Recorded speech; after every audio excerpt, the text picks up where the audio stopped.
Hi there. In this next clip we're going to take a look at the Hobo Stove, which as its name suggests is a sort of cooking, water boiling setup for one person ideally, and most likely someone on the move. Very simple to use, very simple to make, and I'm just going to talk you through it and then we'll get a brew going.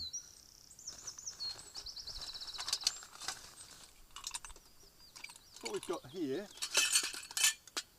is what started out as an Ikea cutlery drainer. That's the actual stove itself. This is where we're going to light our fire.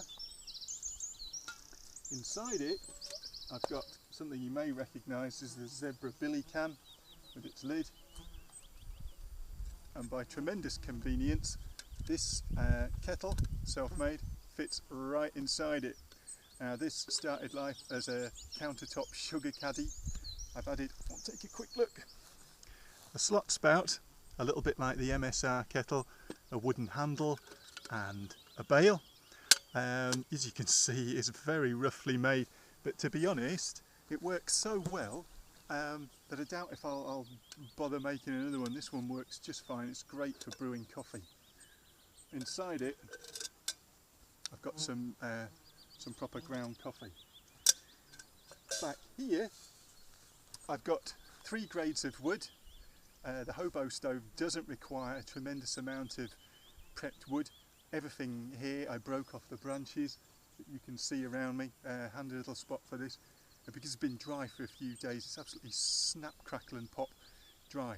So we've got matchstick, pencil and finger thickness. I doubt if we'll even get onto the 3rd one before the water's boiled. So I'm going to fire it up and I'll be back to you in just a second. Okay, now to get it lit, I'm not going to use anything really sort of overtly bushcrafty today. I'm going to use something that always works for me, and that's a pinch of crumbled household firelighter and your old friend the ferro rod. I've placed the firelighter on a little bit of bark just so as I can keep it in one place. There we go. I'm going to place that inside.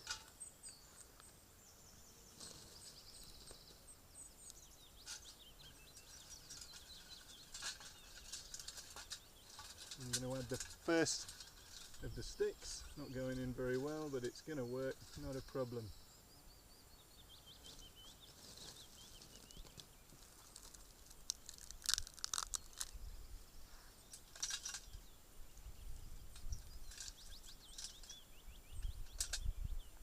Just pop those in there and give it a minute. You probably noticed that stuck through the holes I've got 3 wood screws, all at the same angle. They're going to hold the pot when it goes in. You could use a metal tent peg or a piece of wire, push anything through, just to keep the pot at a distance above the flame so its weight doesn't actually crush it and put them out. Okay, well that didn't take too long, I didn't need too much encouragement, so now I'm just going to place the pot on top, and I'll probably add a little bit of wood as we go.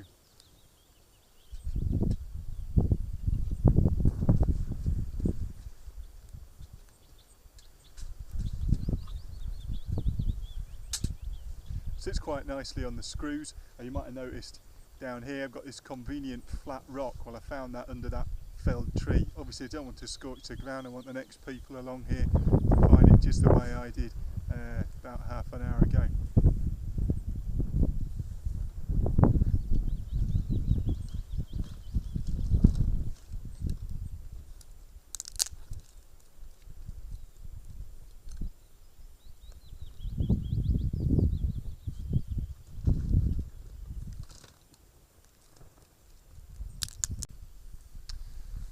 Okay, well I suspect I've got a rolling boil now, but because of this rather sort of slightly precarious setup, I don't want to take the lid off to check. A little trick you can do to find out if it really is boiling is to take your knife and lay it alongside the pot. Now if it's bubbling, rolling boil, you'll feel the tiny vibrations of the bursting bubbles through the handle of your knife. Now I can feel that, I don't want to keep that there too long, not good for it. So, we're boiling. I'm going to take this off now and I'll show you the next stage.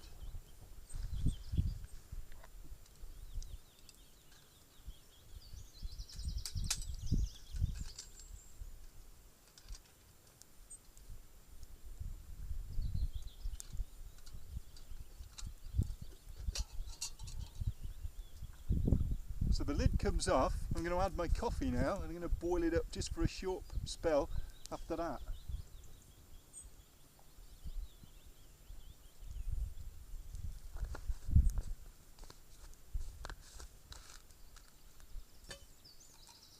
Now I'm just going to return it to the heat very briefly until it boils again. I don't have to wait too long for that. I'll just give it a second or two more.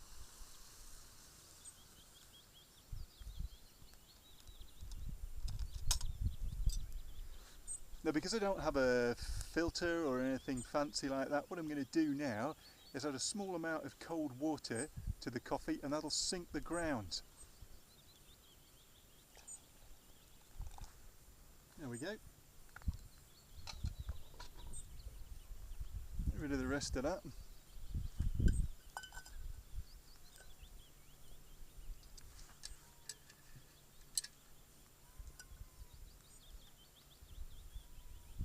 And pour.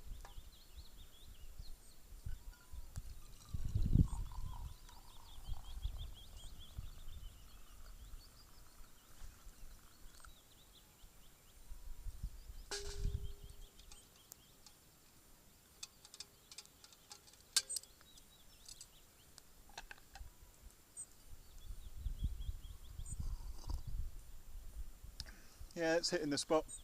Nice. Fresh cup of brewed coffee right out here in the trees. Loving it. Beautiful day, beautiful spot. And that has been the Hobo Stove. So as always, hoping we'll get some feedback. Looking forward to hearing what you've got to say. And we'll talk again soon. Take care.